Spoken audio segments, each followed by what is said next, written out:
Bueno, buenos días. Parece que ya arrancamos.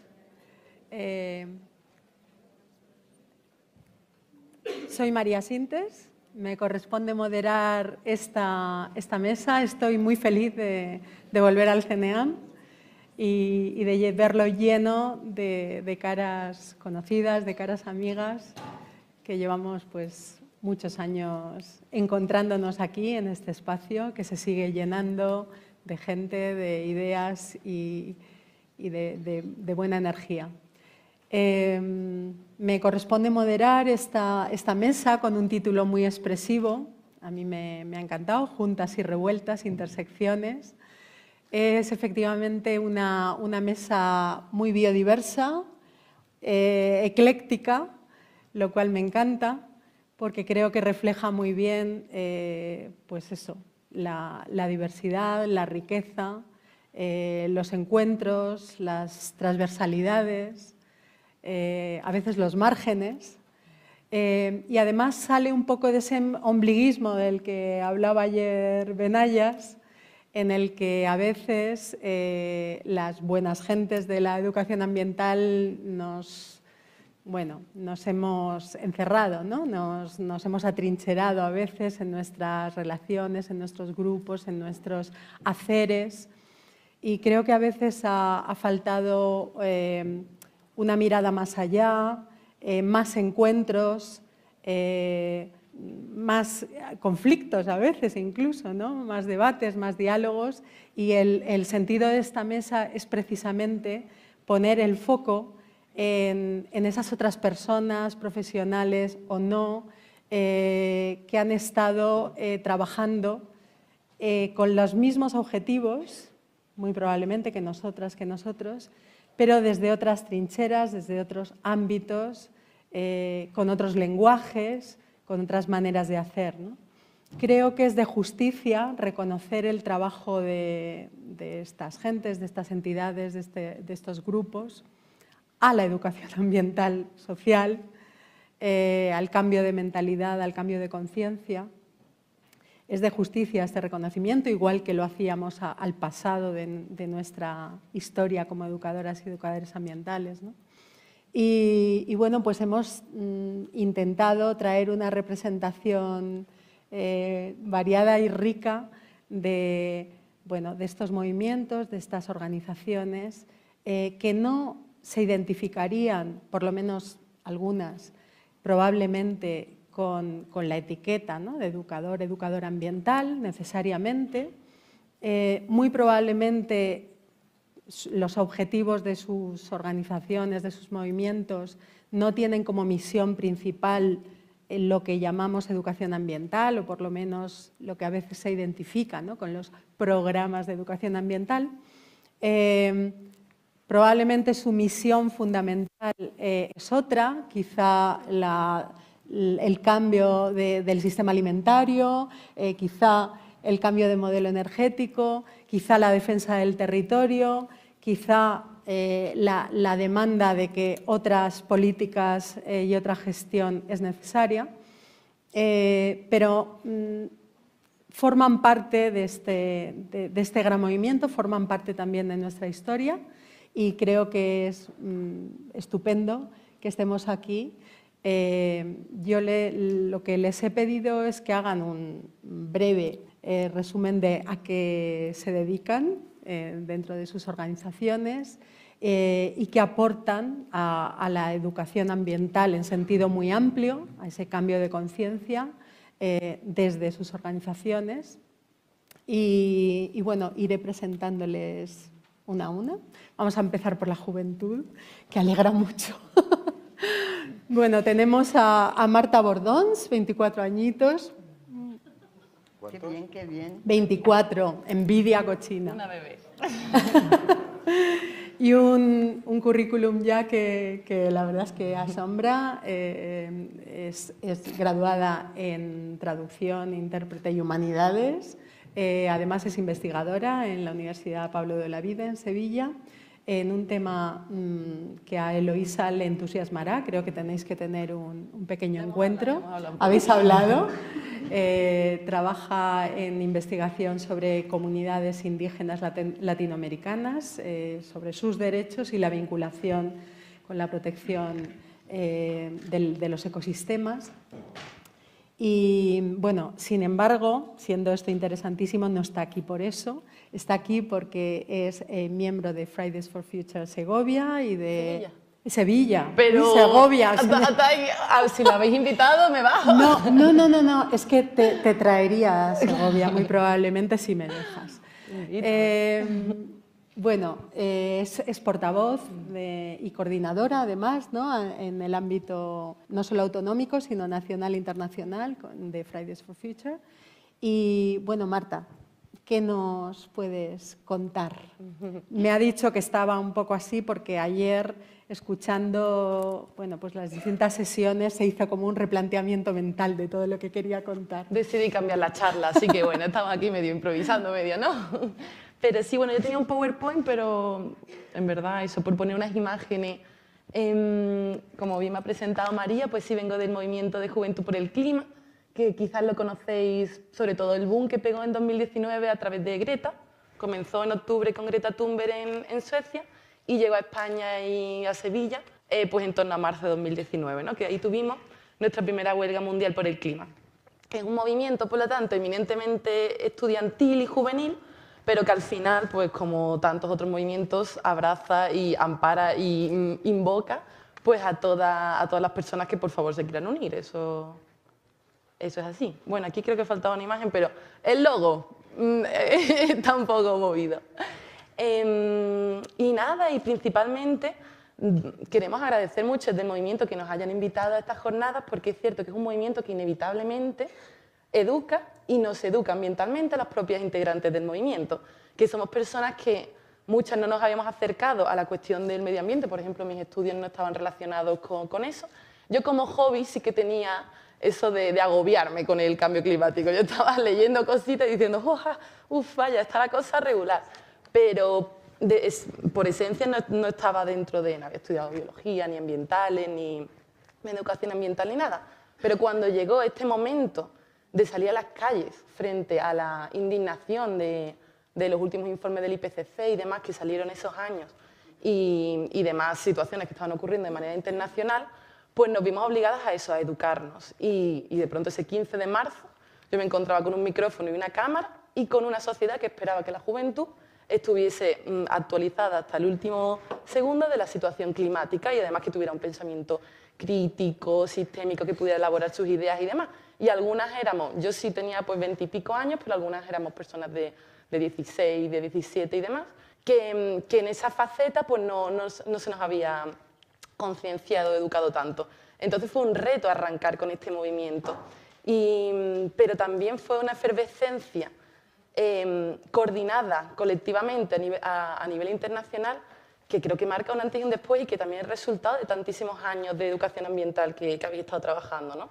Fue como una primavera climática, se la llama, cuando surgieron nuevos movimientos, nuevas generaciones de activistas climáticos hablando y reivindicando la justicia climática, exigiendo acción política por parte de los líderes mundiales y en general pues personas que estábamos como de verdad que yo ahora tengo que dedicarme a esto, en plan pensaba que nuestros políticos tenían que garantizar nuestra seguridad y nuestro bienestar, no que ahora las personas jóvenes teníamos que venir a decir, oye, ¿qué habéis estado haciendo estos años que nos habéis dejado aquí?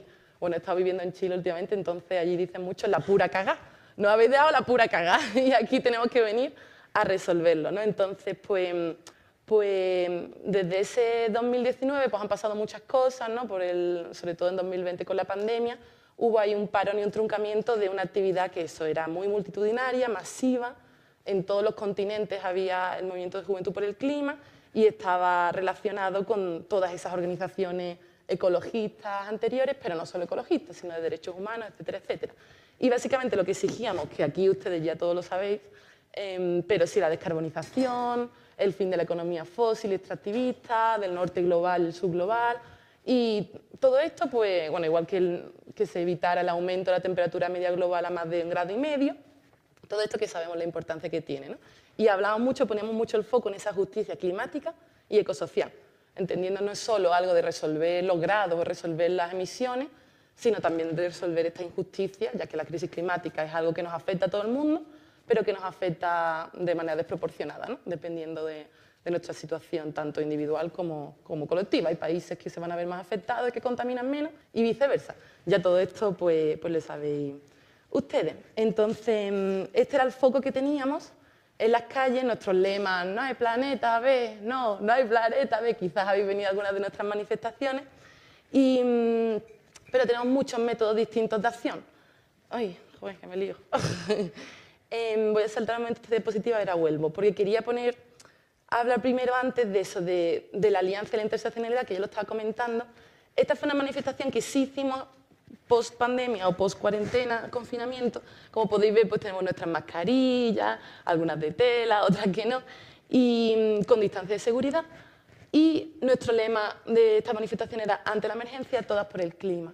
Y quería poner el foco ahí porque creo que eso es lo que tenemos que hacer y lo que estamos intentando ir. Ese es nuestro objetivo, ¿no? Que la lucha en la calle es igual de válida y necesaria que la lucha de la educación ambiental, que la lucha de la incidencia política, que la lucha de las vías judiciales. Nosotros, por ejemplo, hemos demandado al Gobierno de España por inacción climática, ¿no? Entonces hay muchas vías para exigir que haya cambios efectivos en la situación que estamos viviendo porque es inaceptable. Y entonces, pues, como decía Margarita, ¿no? Pues en plan, los logros colectivos se consiguen a través de lo colectivo. Y por eso nosotros estamos como, vamos a unirnos en piña y de verdad vamos a tener claro que el objetivo es que siempre va a tener futuro, por lo tanto tenemos que proteger este planeta. Y volviendo a... Ay, uy. Venga, que lo consigo.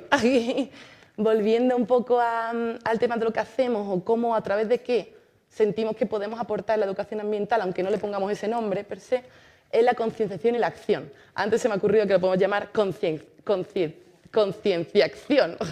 Vamos, marca registrada. Por un futuro para todos, ¿no? Entonces, ¿qué hacemos? Pues hacemos acciones para concienciar y concienciamos para accionar a la gente, ¿no? Entonces, en este sentido, yo estaba un poco en desacuerdo, respetuosamente, con lo que comentaba Daniela Tilbury ayer, de que la educación había fracasado porque la juventud salía a las calles porque no tenía una manera de influir en el cambio social. Es como, no salimos a la calle porque no sepamos qué hacer, sino salimos a la calle sabiendo por qué salimos a la calle, sabiendo y aprendiendo cuáles son nuestros derechos. Derecho a la protesta, libertad de expresión, derecho a un medio ambiente sano, derecho a un futuro, etcétera, etcétera. Entonces, creo que es parte también de la educación ambiental el educar en luchar y en protestar. Al revés, creo que es muy peligroso desmovilizar a la juventud. Creo que ahí tenemos que poner el foco también, porque este movimiento no es algo de, pues venga, vamos a hacer una cosa, sino que está muy coordinado de verdad. Yo he tenido reuniones a nivel internacional, en usos horarios, ahí organizándonos. Es una juventud que antes a lo mejor no habíamos estado en ninguna clase de movimiento social ni de organización social, y hemos estado aprendiendo cómo se coordina un movimiento global de manera lo más horizontal posible, en lo más sana, teniendo los cuidados en el centro y diferentes idiomas, bueno, encuentros que también autogestionados, sin financiación, ¿no? Porque queremos tener independencia total de partidos políticos, etcétera, etcétera, obviamente. Entonces, complicado, pero que es algo que está muy preparado, con campañas de comunicación. Nos hemos formado, como ya os he dicho, que a mí me ponían la cámara delante, pues me he tenido que formar en portavocía, en cuestiones que antes no eran parte de nuestra vida. Desde ese 15 de marzo de 2019 hasta que llegó la pandemia, todos los viernes en Sevilla y en tantos otros lugares, tenemos acciones de diferente tipo que había que preparar, que teníamos que decidir qué hacemos, vincular con los días internacionales del agua, no sé qué, para tener más atención mediática, mandar notas de prensa. Hemos tenido que aprender un poquito de todo. Y todo eso ha sido también enseñándonos en colectivo y pidiendo y preguntando a las personas que llevan muchos años en esto, porque eso es fundamental, ¿no? La crisis climática es una cuestión también un poco de justicia intergeneracional, y también creo que intergeneracionalmente tenemos que apoyarnos. Entonces nosotros hacemos, pues sí, charlas en centros educativos, que eso es una parte que sí toca un poquito más con la educación ambiental más clásica, debates en el espacio público, seguimos participando en documentales, en trabajos académicos, las protestas y las manifestaciones han sido como nuestro foco así más clave, ¿no? Las manifestaciones por el clima, las huelgas. acciones para repensar el consumo, para crear comunidad, por ejemplo, intercambios de ropa, cuestiones para denunciar ciertas cosas como la fast fashion o la industria de la moda, lo contaminante que es, y traer una alternativa sostenible, barrial, etcétera, etcétera. Y luego acciones de desobediencia civil también, porque llega un momento en el que te das cuenta de que la cosa está tan mal que estamos creativamente buscando soluciones para poner el foco del debate en eso. Entonces, si hace falta, pues, no sé, voy a poner alguna imagen. Ay, hijo, ay, Dios, lo siento. Lo siento, esto es muy difícil. No, pues, bueno, había una diapositiva, no sé dónde ha ido esa diapositiva, pero una diapositiva con imágenes de... Ay, madre mía, da igual. Imágenes de acciones nuestras en la feria de Sevilla, pues vestidas de flamenca cantando sevillanas climáticas o cosas así como muy divertidas, ¿no? Y bueno, ¿por qué es eso? Porque luego retomamos el tema de la emocionalidad y de ese amor y estas cuestiones, pero antes quería volver al tema de que la educación ambiental yo creo que tiene que apoyar la lucha y tiene que apoyar y tiene que exigir también, ¿no? En plan, en esto que hablamos, yo creo que es muy necesario que el problema, quizá un fallo, yo desde mi diagnóstico humilde, ¿no? Vale. Es eso, que en estos 40 años que contaba, es que yo creo que la sociedad se conciencia muchísimo, la sociedad ahora, gracias a la educación ambiental, conoce conceptos que si no, no conocería, por supuesto, pero es verdad que las emisiones siguen aumentando, ¿no? ¿Y esto qué pasa? Porque los partidos políticos y los líderes mundiales siguen tomando decisiones ajenas a esto que está ocurriendo. También porque se ha puesto, creo que, el foco muy en la acción individual en vez de la acción colectiva. No es lo que podemos hacer de cerrar el grifo y demás, y no es lo que podemos hacer en las calles o de otras maneras de reivindicar. ¡Colegas! Vamos, porque yo creo que mientras no entendamos... ¿Ya de ya? Vale, vale. Uy, shit. Bueno, que mientras no entendamos las lógicas ecosistémicas, las lógicas sociales van a estar en contra y por lo tanto va a ocurrir crisis, pandemias y todas estas cuestiones. Y hay que preparar para la gente, para el futuro, y lo siento, pero a las educadoras ambientales os toca también ser activistas, que muchas ya lo sois, así que queremos que os unáis, os pedimos la juventud, que suméis, que deis ese paso, ya que estamos innovando en educación ambiental, no podéis dar ese paso, y simplemente que qué tipo de activismo queremos, es un activismo que sane, que nos una, como decía Eloísa, de amor, humor, pero también de frustración, indignación, sí, de rabia, de ternura, de celebrar los éxitos. Cualquier cosa que, o sea, como la vida misma, es que el activismo y esto es la vida misma. Entonces, todas esas emociones, pero que entre todas nos cuidemos nuestra salud mental y pues trabajemos porque eso, no hay futuro sin planeta, así que tiene sentido que la educación ambiental, para que tenga un futuro, también hay que cuidar el planeta. Así que todas a lo mismo. Muchas gracias, lo siento.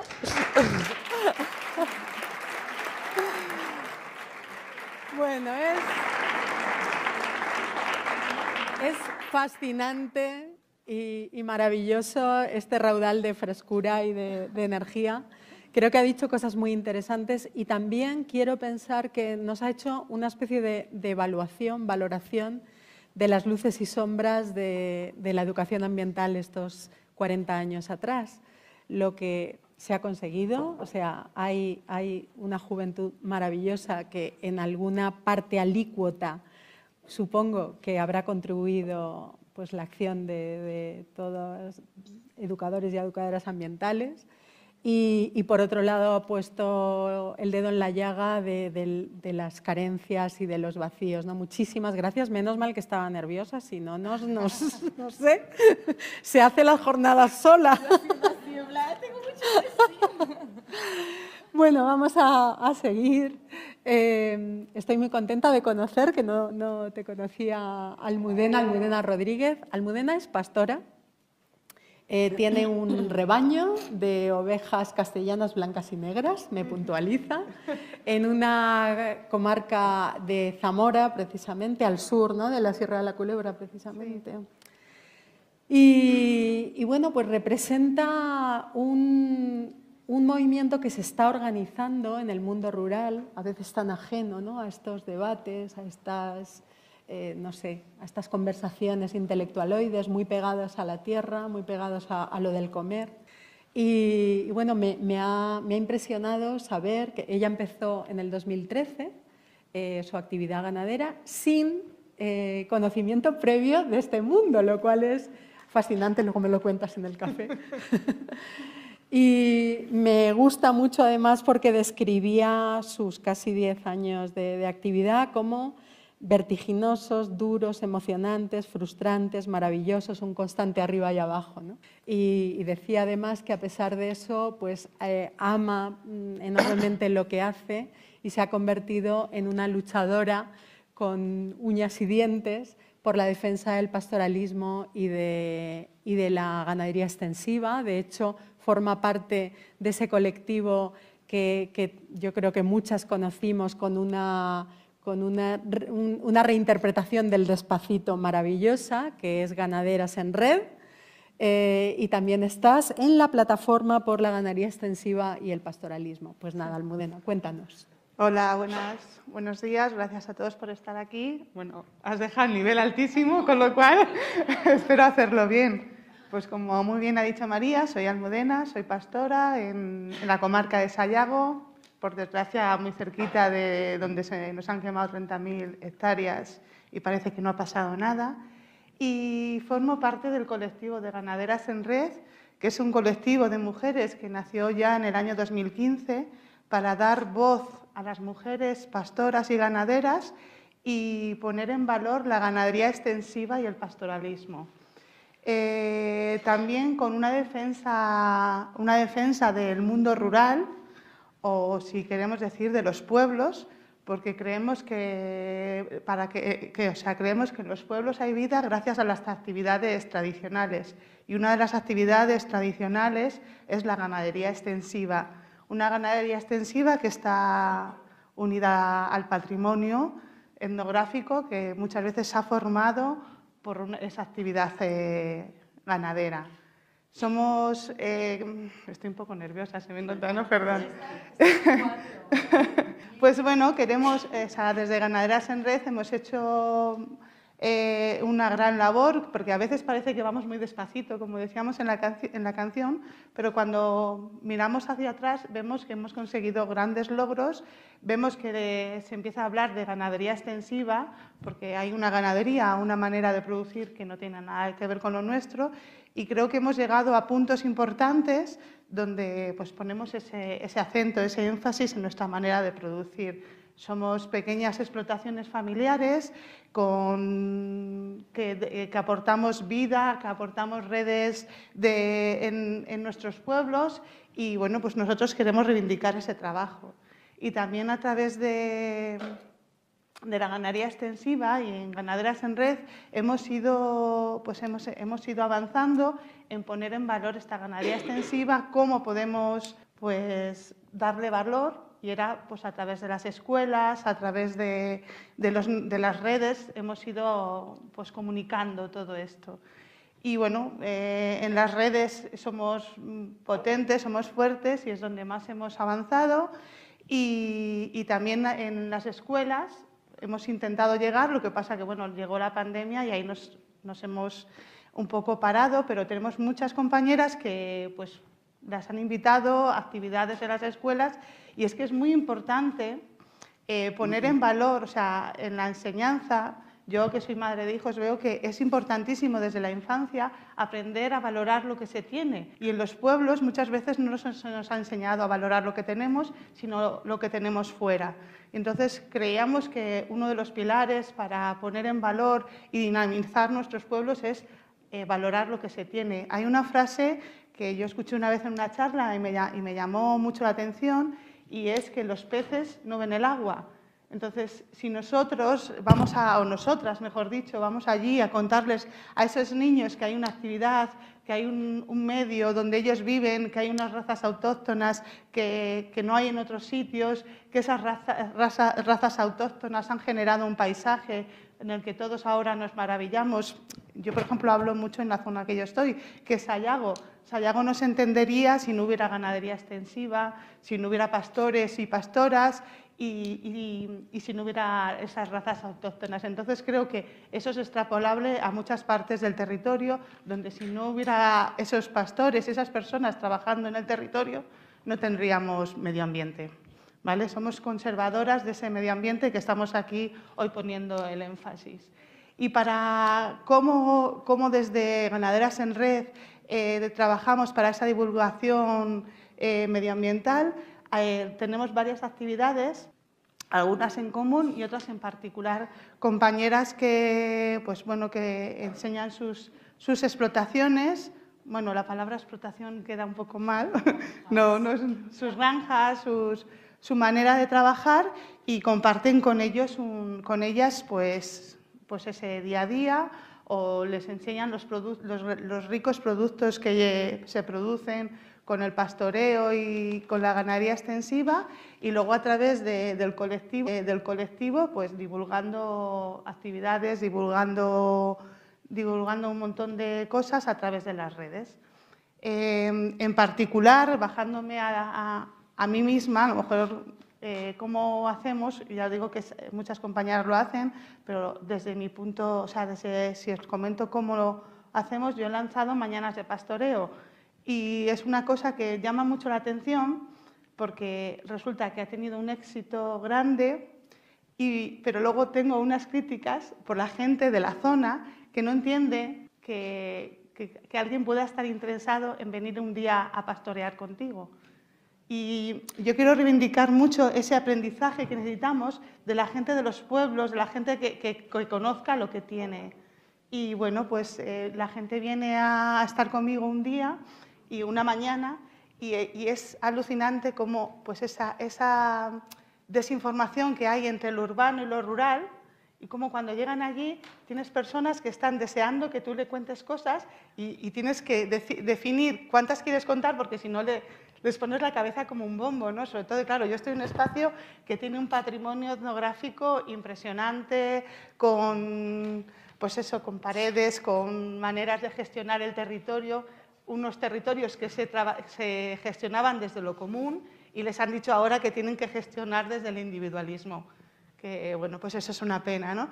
Y entonces, ese es, por ejemplo, mi caso de mis mañanas de pastoreo, pero tenemos una compañera en Almería que te lleva también a conocer su proyecto interesantísimo, con un proyecto holístico basado en todo, en los almendros, en las ovejas, en el suelo, todo. O sea, ese es el caso de Santiago. Tenemos el caso de, por ejemplo, de otra compañera de Tomelloso que lleva a los niños pues, con la excusa de una biblioteca de autores de la zona, cómo les lleva a su sitio de trabajo y cómo esos niños pues, bueno, pues ven lo que es una ganadería, cómo pues a esos niños les sorprende cómo ven un parto de corderos o ven cómo se alimentan los bebés y les llama gratamente la atención. Tenemos otras compañeras que te enseñan, por ejemplo, en Cantabria está Beatriz, que te enseña pues, también su ganadería extensiva y cómo se vivía en su casa, una casa labriega, se dice, ¿no? Preciosa, y que la tiene todavía montada como la tenían sus abuelos, y te enseña pues, todos los enseres, todas las cosas, con todo ese patrimonio en vocabulario, y bueno, pues así un montón de actividades de compañeras que lo van lanzando. Otra, por ejemplo, en Sevilla, en Riscos Altos, no sé, que ella te enseña, pues impresionante, y cómo luego lo genera a través de la gastronomía. O sea, que tenemos muchísimas actividades que llevan a las personas a conocer el medio ambiente donde están, gracias a la labor de las pastoras y pastores que estamos allí. Y esa es, no sé si voy bien de tiempo, así estaría. Yo creo que este es un ejemplo muy bonito de otra cosa que decía ayer Eloísa, ¿no? del aprender de las fuentes de sabiduría ancestral de forma directa, o sea, una conexión directa con, bueno, pues con esas sabias y sabios de la tierra, ¿no? Y me parece que es un ejemplo maravilloso de ese tipo de aprendizaje directo. Y también, también lo has señalado, Almudena, de la reconexión necesaria entre lo urbano-rural, ¿no? De una manera muy, muy natural y, bueno, y muy preciosa. Bueno, vamos a seguir porque es que tienen mucho que contar y tenemos muy poco tiempo. Y vamos a pasar a este señor, que es economista. Su nombre es Mario Sánchez Herrero y es economista y asesor de empresas. Y diréis, ¿qué hace aquí, no? Un señor así, aparte de profesor de economía. en Ciencias Políticas de la Complutense de Madrid. Bueno, pues está aquí, entre otras cosas, porque hace ya 16 años fundó una empresa de no lucro que se llama ECOO, con 3 O's, que ahora es cooperativa, ya son 25, y que se dedica a la activación ciudadana para la transición energética. Concretamente, este es su campo. Bueno, Mario, aparte, pertenece a otros muchos colectivos, plataformas, etcétera, el Mercado Social de Madrid, la Red de Economía Alternativa y Solidaria, es fundador de una cooperativa de consumo cultural, el Teatro del Barrio en Madrid, y en fin, otras cosas, ¿no? Pero vamos al tajo. Aparte, es un captador de ahorros experimentado, con lo cual no os acercáis a él si no queréis acabar metiendo vuestros ahorros en una planta fotovoltaica encima de una nave. Sí, ya os he avisado. Acercaos luego. Muchas gracias, María. Nada, es un placer estar aquí, viendo amigos, aunque en realidad yo solamente vengo aquí porque me invitan Paco o María, Javier, a estar en estos sitios, ¿no? O sea, yo no... me costaba pensar en cuál era el punto de conexión entre las cosas que hacemos en ECO y las cosas que hago yo personalmente y la educación ambiental. Y entonces he tenido que hacer el esfuerzo de reflexión para escuchar, para entender, para localizar el vínculo. Y os voy a hacer la idea que me ha surgido de lo que efectivamente para mí es educación ambiental, on doing, haciendo, no teorizando. Lo que fue el fomento de las energías renovables en este país, probablemente muchos y muchas conoceréis, fue un absurdo absoluto. Se fomentó que se hicieran un montón de instalaciones fotovoltaicas en suelo,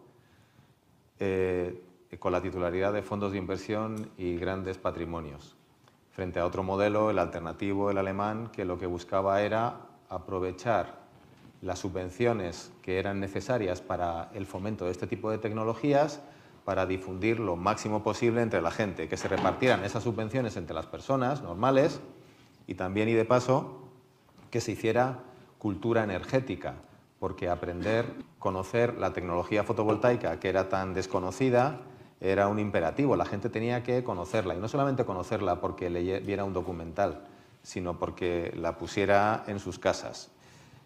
En España no fue así. En España, ya digo, que fue llenar el campo de paneles en manos de la gente muy poderosa y muy rica. De hecho, cuando empezó a haber recortes retroactivos, que quizás también os suenen algunos o algunas, los que han quedado fuera de esos recortes, al menos parcialmente, son los que invirtieron desde fuera por aplicación de la famosa Carta de la Energía. Entonces, lo que hicimos en ECO fue, no queremos hacer instalaciones en suelo porque la electricidad tiene que estar vinculada al consumo, y lo que queremos es llevar al mayor número de personas posibles el conocimiento de lo que es la tecnología fotovoltaica, porque es importante que no sea el dinero o las administraciones las que transformen el modelo energético, sino que sean las personas. De resultas de eso, como decía María, y María es un buen ejemplo, en ECO somos propietarios o gestionamos 150 plantas fotovoltaicas de las que se construyeron antes de 2013 y tienen derecho a primas, en las que han invertido unas 4.000 personas. Esas 4.000 personas se acercaron a ECO a pesar de que, como consecuencia de estos recortes retroactivos de los que os hablo, en el que nos decían que íbamos a cobrar por la electricidad de nuestras plantas una determinada cantidad y prácticamente todos los años había 2 y 3 recortes para luchar contra el déficit de tarifa, os estoy hablando de estas cosas que entiendo que os tienen que sonar, ¿no? Porque el abordaje de lo medioambiental está profundamente conectado con lo energético, así que, pero si es necesario luego después en el café ampliamos. Imaginaos lo que era convencer a una persona de que invirtiera en una planta fotovoltaica cuando 3 meses antes había habido un recorte que daba como resultado que en vez de darte 300 te daban 250. Pero es que había venido precedido de unos meses antes que todavía había pasado de 350 a 300. Cuando venía un recorte retroactivo, la gente que iba a invertir decía: Mario, es que no sé si estoy haciendo bien. ¿Y qué les ibas a decir? Pues no sé si estás haciendo bien. Efectivamente, no es el momento de invertir. Montamos entonces desde ECO una campaña que se llamaba Desobediencia, o desobediencia solar que consistía básicamente en que la gente invirtiera solamente 100 euros. Durante los años de plomo de las renovables, ECO sobrevivió porque, aparte de impulsar junto a otros colectivos y personas la plataforma por un nuevo modelo energético, invitaba a la gente a que diera un paso real, no declarativo, no una manifestación, sino que pusiera su dinero, partiendo de 100 euros, para apostar por las energías renovables en manos de las personas. Eso nos dio, mientras que hubo un montón de empresas del tamaño de la nuestra que desaparecieron, porque era insostenible, no era confiable una inversión o un negocio en el que los ingresos estaban tan en tela de juicio que podían cambiar en cualquier momento. Pues sobrevivió porque nos dirigimos a un perfil de gente que no lo hacía por el dinero, que lo hacía por posicionamiento político, por posicionamiento ideológico, por posicionamiento medioambiental, por posicionamiento social. Y lo que tenemos son, contaba María antes, somos una empresa de no lucro, que significa que no se reparten beneficios ni se van a repartir nunca, ahora somos cooperativa y las diferencias salariales son de 2 a 1. Y la vicepresidenta de la cooperativa es una mujer boliviana que es la que se ocupa de las tareas de limpieza en la organización. Y no lo hacemos porque seamos guays, que lo somos, sino que lo hacemos porque pensamos que hay una ventaja competitiva muy potente para desplazar a empresas tradicionales si te construyes desde estos valores y desde estas lógicas. Los salarios son bastante más bajos de los que cobraría mucha de la gente que está en ECO si se fuera a la competencia, pero existe una retribución en especie que no tiene punto de comparación con, o sea, no es infinitamente de mayor valor que lo que puedas hacer con 1.000 euros más al mes. Y la ventaja competitiva se traduce en que la gente que se acerca a ECO es toda estupenda. Es decir, no tenemos clientes ni inversores chungos de los que te están persiguiendo y te torturan, sino que se acerca gente que si hay un recorte retroactivo adicional, como nos sucedió, no se van, ni te están reclamando porque les has timado, sino que siguen dentro. Y eso también es educación ambiental. O al menos así lo pensamos en ECO. Lo de transmitir valores de no lucro, lo de transmitir valores de no avaricia, de no esquilmar, se ha traducido en que hay un montón de gente que nos sigue por todas partes y que ha llevado a que en este momento estemos absolutamente desbordados y desbordadas intentando atender todas las demandas de autoconsumo fotovoltaico que tenemos en nuestra organización. ¿Y quién se dirige a ECO? Se dirige a ECO, de vez en cuando nos llama por teléfono alguien que está pidiendo 5 presupuestos de diferentes compañías y a esas personas les decimos que no les podemos atender porque no estamos para pelear el euro ni para que nos persigan ni nos den el tostón exigiéndonos y exigiéndonos, sino que la gente a la que atendemos son solamente nuestra gente, que son esas 4.000 personas que invirtieron y otras 1.000 personas que ahora están haciendo autoconsumo fotovoltaico, algunas que vienen de esas 4.000 originales, que siguen invirtiendo, por lo tanto, venid luego a verme, hay oportunidad de inversión, sino también gente que está decidiendo hacer su propia instalación en su casa. Termino con una idea última. Ahora mismo en el sector energético tenemos un enorme desafío, y no solamente el que ha planteado el conflicto en Ucrania y las tensiones vinculadas a las energías fósiles, sino el modelo el nuevo modelo energético que queremos.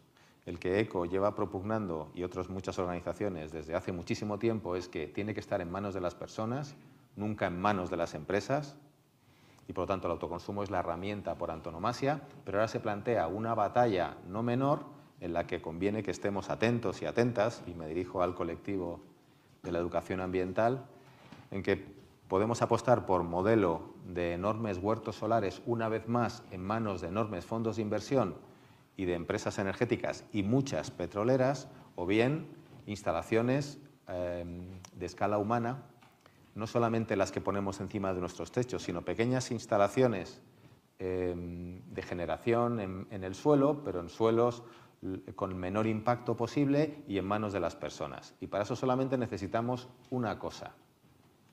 No necesitamos que haya un cambio, solamente necesitamos un cambio legislativo muy chiquitín. que es que permitan que el autoconsumo compartido o colectivo tenga un alcance de 5 kilómetros en vez de 500 metros.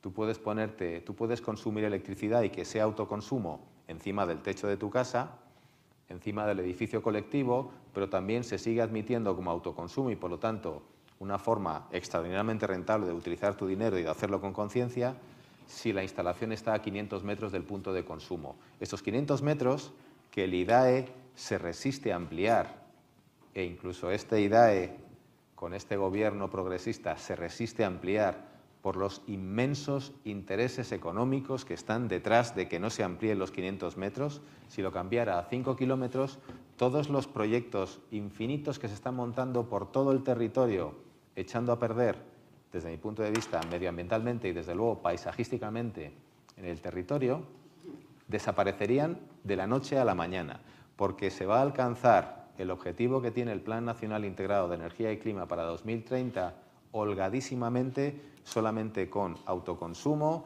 autoconsumo colectivo y autoconsumo de proximidad. Si queremos que los fondos de inversión y las petroleras que ahora mismo se están forrando vendiendo el petróleo que echa a perder el medio ambiente, si queremos evitar que esa gente se forre más y paguen salarios obscenos a consejeros que nos llaman tontos, la mejor manera es conseguir que se amplíe de 500 metros a 5 kilómetros. Desaparecerán como por ensalmo. Y ya.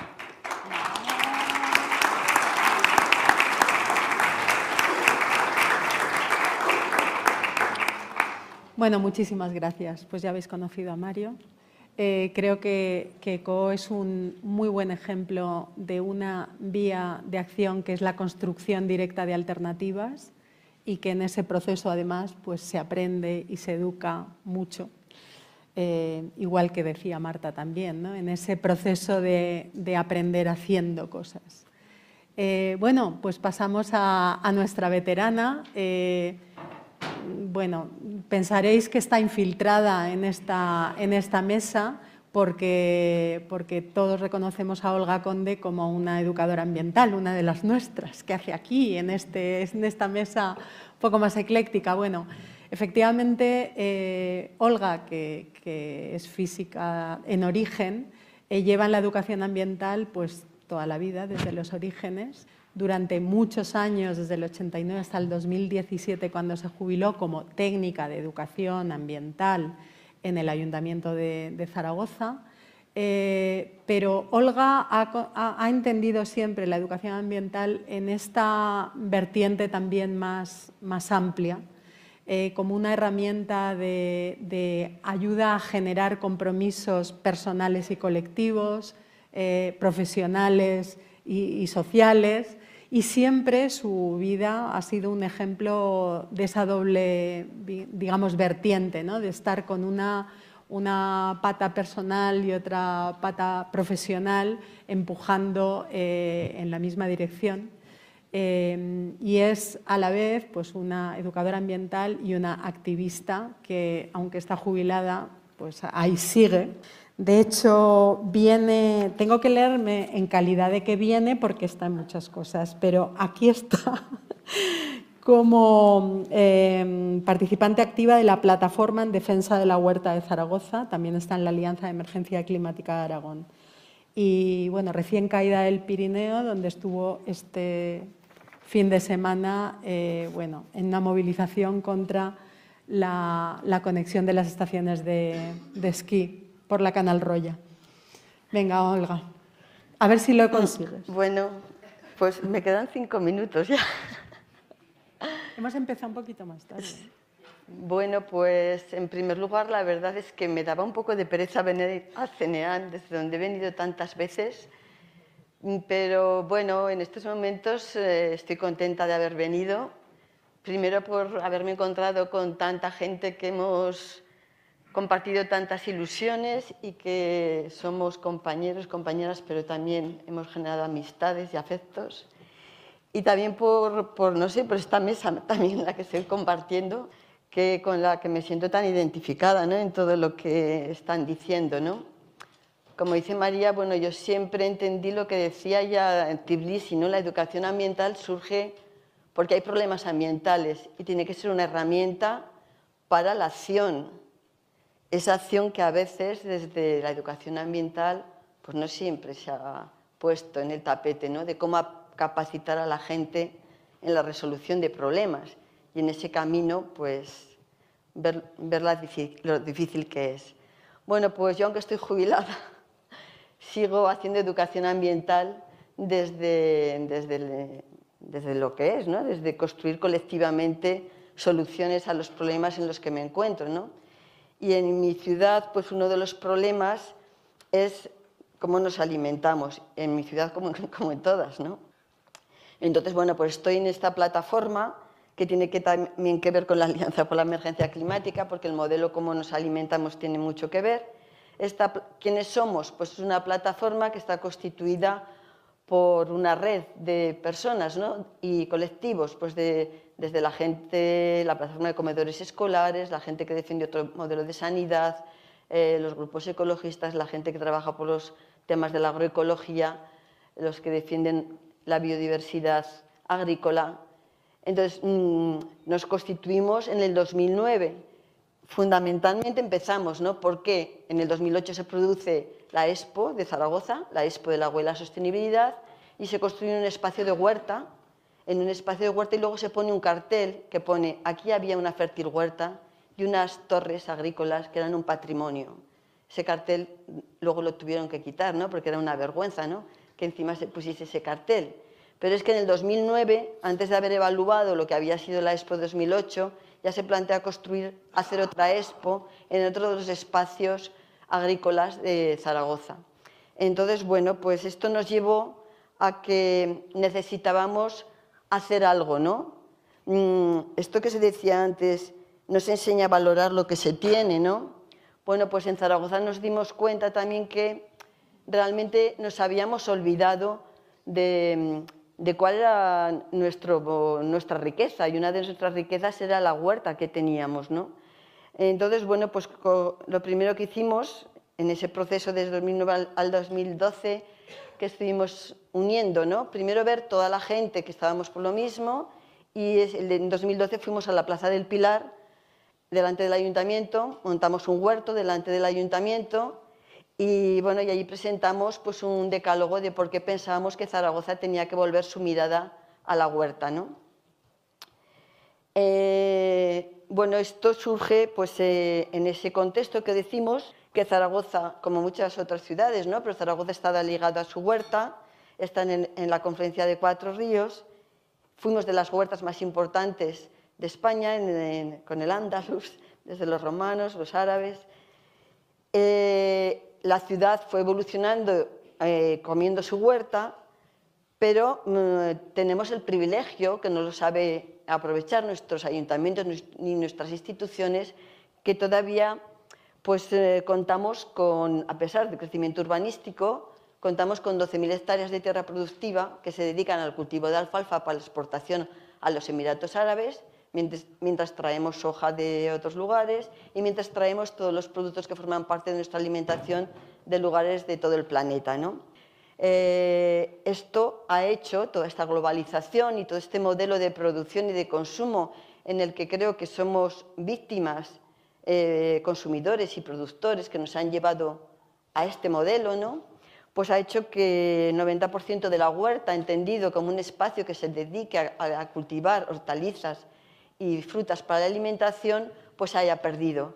La mayoría pues, de los hortelanos han desaparecido. Como he dicho, pues bueno, pues todo esto viene de lugares muy lejanos y bueno, tenemos una alimentación basada en la energía. Voy así un poco rápido porque ya lo sabemos. Y bueno, no nos podemos olvidar que una gran parte de las emisiones vienen de este modelo. Por lo tanto, está totalmente relacionado con la crisis climática en la que hoy estamos y es algo que no siempre se pone sobre la mesa. ¿Qué huella ecológica produce cada ciudad por el modelo de la alimentación?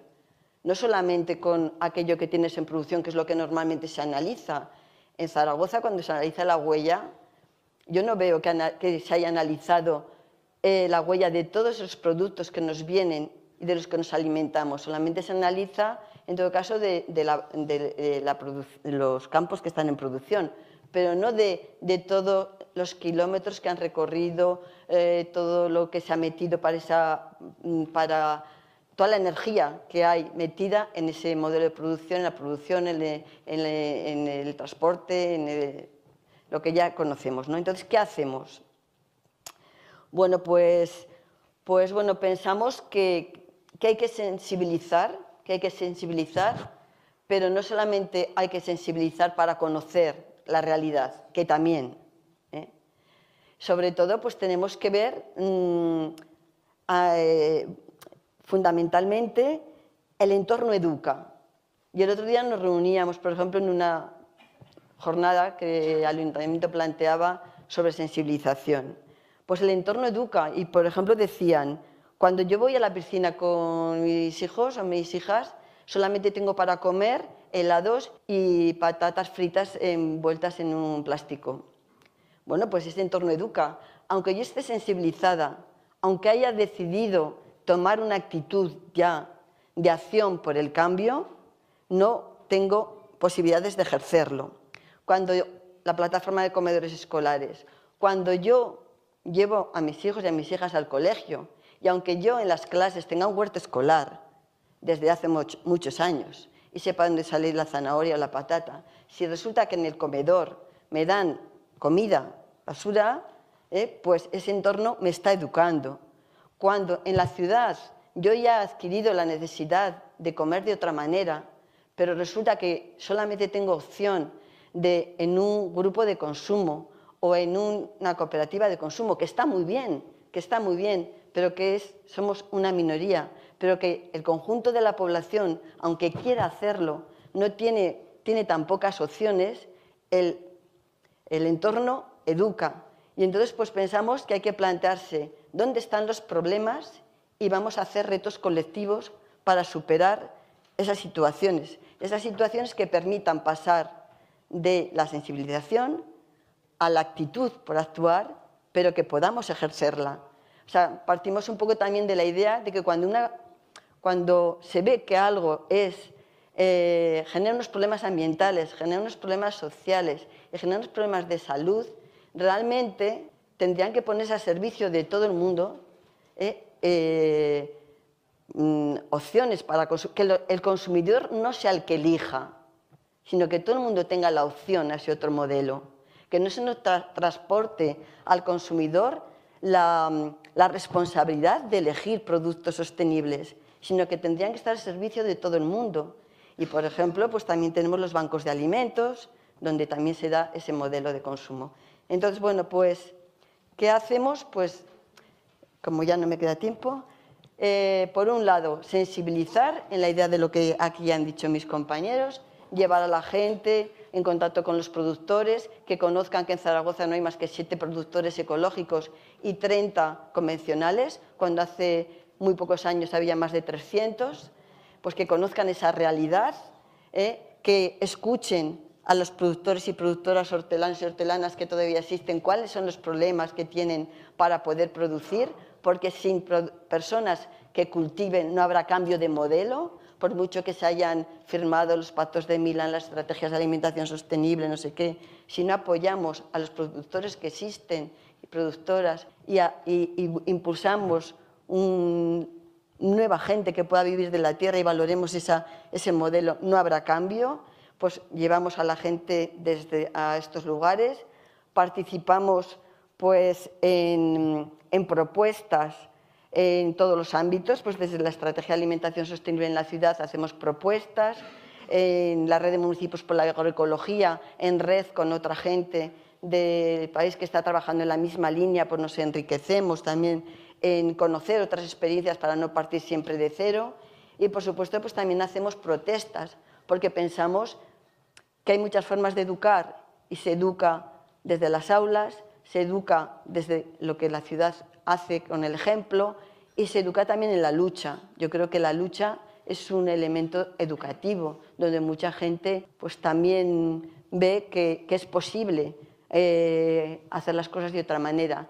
Y ayer hablaba con Paco, ¿no? La radicalidad de las cosas. Hay que ir a la raíz, el saber por qué son los problemas, pero también en un momento dado, cuando ves que las administraciones se llenan la boca de discursos, porque hoy en día todo el mundo ha adquirido el discurso de la sostenibilidad, de la equidad, de la gobernanza, pero te llaman a participar cuando interesa, porque la gobernanza es un requisito indispensable para presentarse a los fondos Next Generation, pero sin embargo no te hacen partícipe de las decisiones, pues también hay que protestar. Entonces creo que hay que combinar las distintas herramientas, y esas distintas herramientas para mí son igualmente educativas, y es educación ambiental. Entonces, bueno, pues estamos en esa línea, ¿no?, de avanzar en la ciudad hacia la soberanía alimentaria, pero identificando los problemas y mirando cómo es posible dar pasos para resolverlos.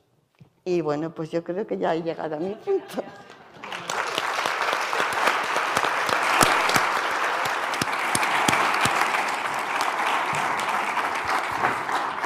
Bien, pues yo creo que ha sido un abanico muy bonito y muy completo. No sé si hay 5 minutos por si hay alguna intervención.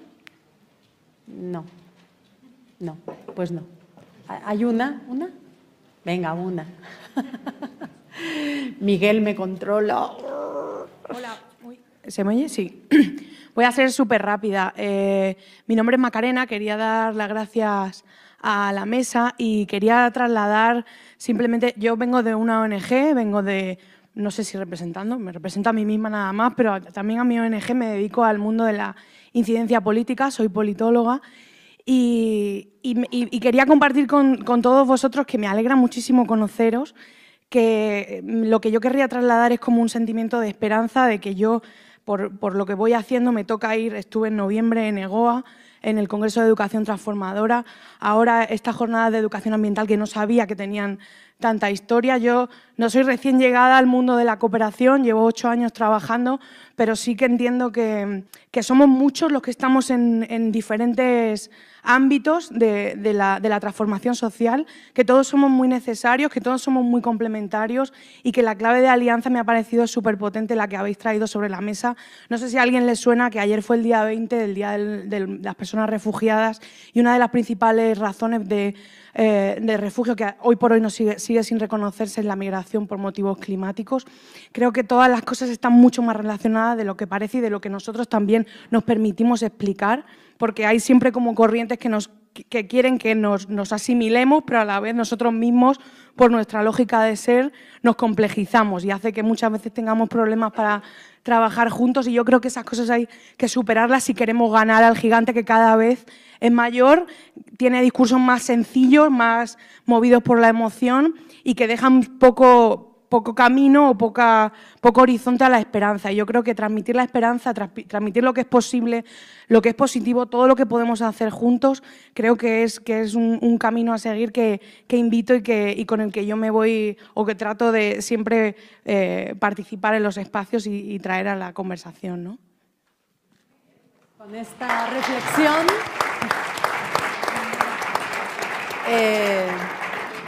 lo dejamos, juntas y revueltas por siempre.